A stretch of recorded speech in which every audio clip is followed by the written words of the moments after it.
Defender song जो कि आप लोगों ने लियो भोजपुरी के यूट्यूब चैनल से जो रिलीज़ हुआ है हमारा, वो 5 मिलियन अभी क्रॉस होने वाला है। लाइक आना चाहिए डिफेंडर वाला सॉन्ग को।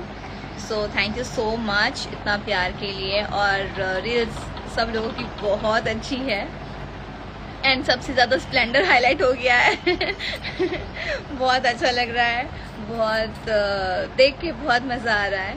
एंड डिफेंडर सॉन्ग इतना अच्छा जा रहा है, लोग इतना पसंद कर रहे हैं कि दूसरे सॉन्ग अभी धीरे धीरे आगे जा रहे हैं, बट ये सब लोग उसको भी बहुत पसंद कर रहे हैं और बहुत जल्द वो भी मिलियंस में आप लोग के प्यार से जाएगा।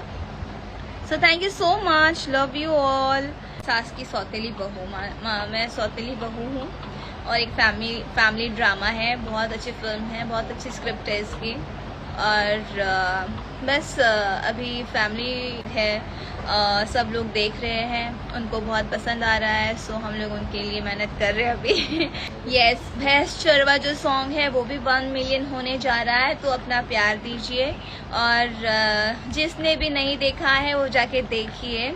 हमके लइका ना चाहिए डिफेंडर वाला। बहुत प्यारा सॉन्ग है और सुमे